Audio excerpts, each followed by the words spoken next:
But first today, still reeling from the bomb blast that ripped through Oslo on the 22nd of July this year, those taking part in a youth camp on the island of Utøya were understandably shaken and upset. However, hours later, the camp was in disarray as people fled for their lives following a shooting spree by right-wing extremist Anders Breivik. Elin L'Estrange was one of those lucky to escape with her life. Well, we were sitting in an office, my brother and myself, at the summer camp, and we heard a noise, and I was sure almost at once that it was gunshots. And we heard people screaming. We heard young people that we knew well screaming and running, and we didn't know where to go, so we just sat still until the shooting started in the room next to where we were, and we could hear people being shot. Yeah, my brother locked the doors and told me and another friend who was in the room with him to close the door and lie down on the floor, so we did. And we were there for about a minute, and I remember thinking that someone's shooting, this can't be happening. And I looked at the walls and they were plaster. You could shoot through them. And it wasn't until we heard the shooting in the room next door that we realised that we had to run for it. So we had to make a run and run into the woods and down to the water.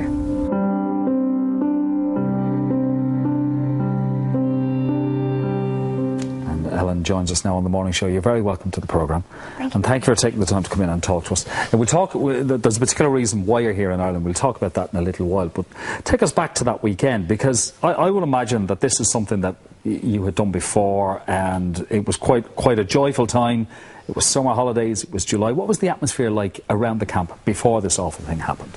Well, it was a very good camp. It was my 5th year there, and I always enjoy it, but this year was a very good camp. We'd had visits by top politicians. I'd already made lots of new friends, and the weather had been good, and yeah, it was a great camp. We spent time swimming and playing football, and I was in charge of the newspaper for the camp. And you were one of the older ones on the island, is that right? I was, yeah. So, and I had my brother with me for the first time as well, so I was very happy about that, and he seemed to be fitting in very well. My delegation, my area of Norway that I'm a leader of, had a very big delegation, and we were very happy with that. We were the biggest delegation this year. The camp is the Labour Youth Movement. Yeah. So it's an awful lot of like-minded people, but the atmosphere was incredibly jovial. Yeah. And then this happened. Well, initially you heard, I suppose, about the bomb blast. We did, yeah. On the Friday, the 3rd day of the camp, everything was good, and there'd been a talk by a previous Norwegian Prime Minister. She'd told us some stories from when she was Prime Minister of Norway. And it was a good day, really, when we got the news from Oslo that there had been an explosion.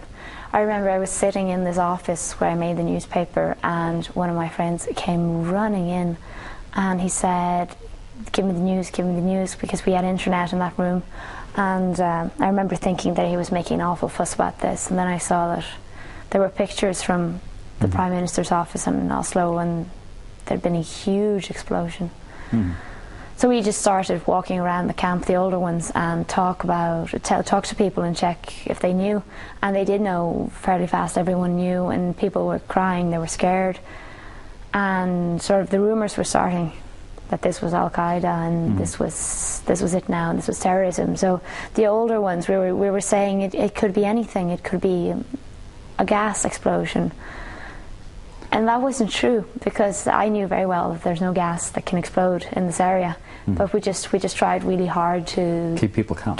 Because some of the children wanted to leave, didn't they, and go back to Oslo at that point? They did, yeah. And some of them are young, and the older ones tried to sort of take responsibility. And some wanted to go, but we told them that it could be dangerous in Oslo, and there might not be a bus going into Oslo, and that Utøya was a very safe place, which we said, believing it to be, and which it was up until a few hours later when everything went wrong.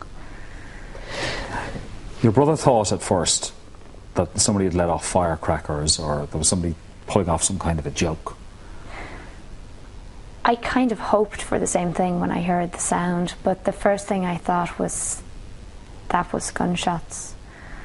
And then I spent a few seconds sort of testing for other opportunities or other options for what it could be, and I couldn't really think of anything. I wanted it to be firecrackers, but people were screaming, they were running outside this office where we were sitting, and we knew that something was terribly wrong. Were they shouting anything in particular, or were they? They were just screaming, and someone yelled "run" at one point. And I've talked to some friends who were out there in the camping area. We were inside, and they said that one person just ran through the entire camp and screamed "run," because he'd come over the hill and this guy came after him. So everybody started running and got a head start. And we were inside. Your brother decided, as we heard there on the VT, lock the door and lay on the floor. Yeah, he's been in the army actually, so he has some good instincts for stuff like this. Yeah. We have conscription in Norway. Yeah. I didn't really know what to do, so I was sitting there all quiet and just thinking what to do now. And he told us to lock the doors and get down on the floor, so we did.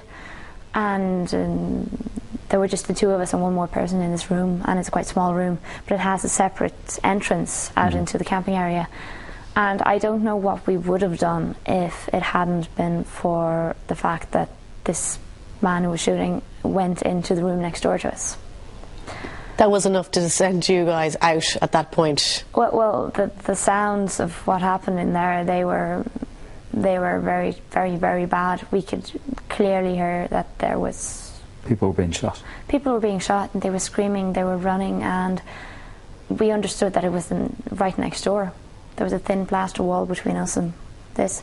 So we unlocked the door to that room, and then we unlocked the other door as well that goes out into the camp, and we just ran for it. You say when you ran, you go into survival. You went into survival mode.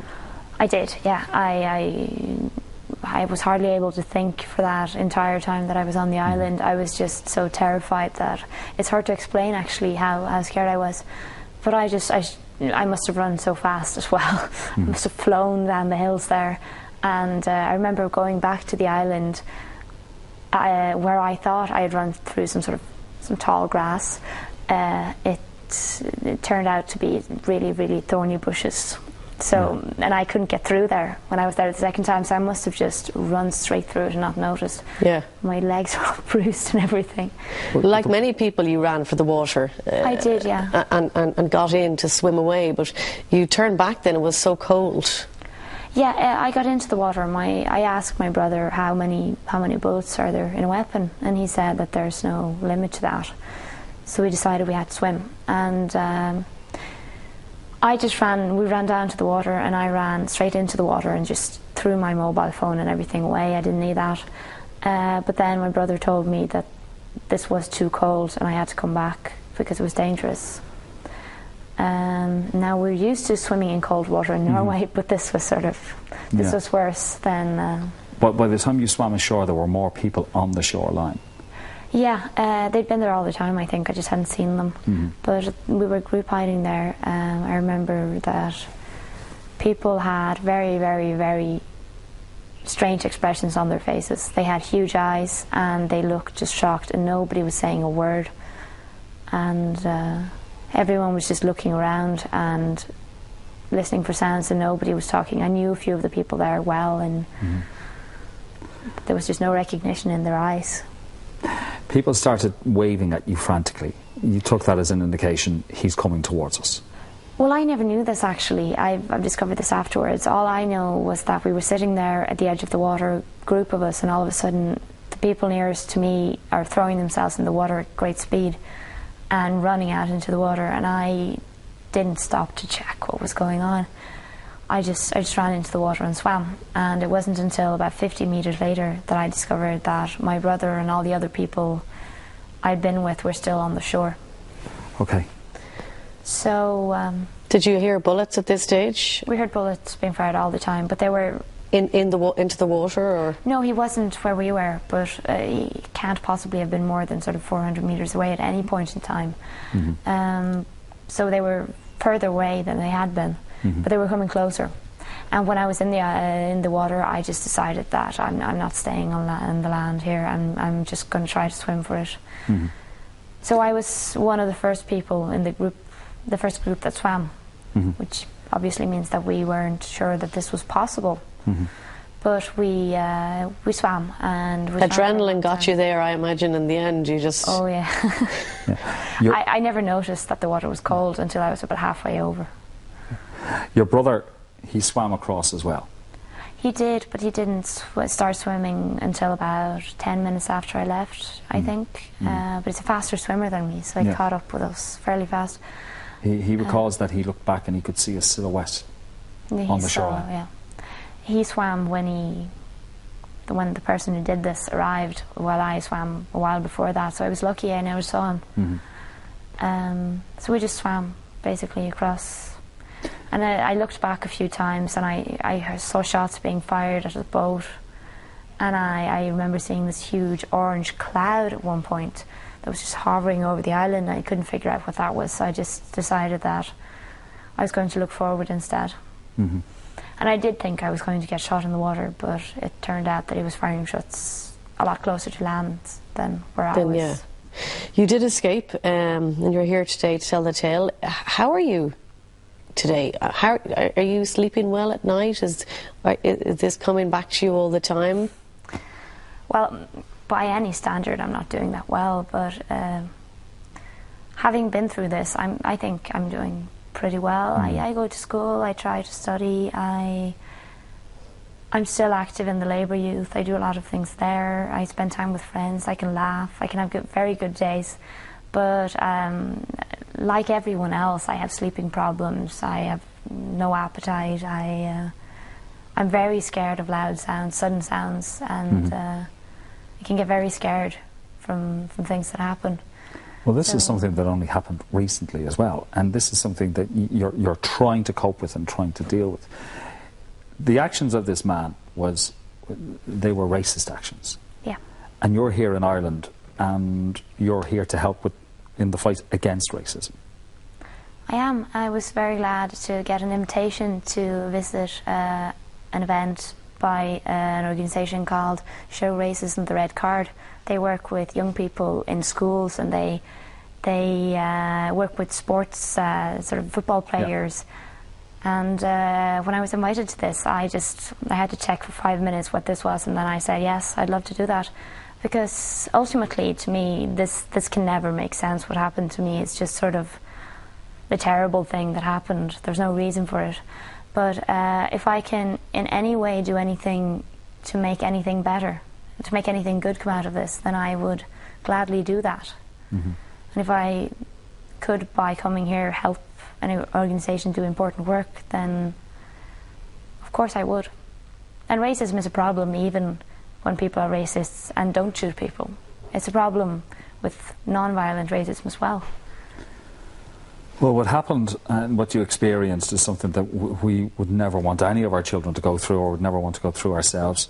I know you go into survival mode, as you did when that happened. And for people on the outside looking in who can say, well, in that situation I would have done X or Y, they can't even comment on what they would have done until they've been through something like that.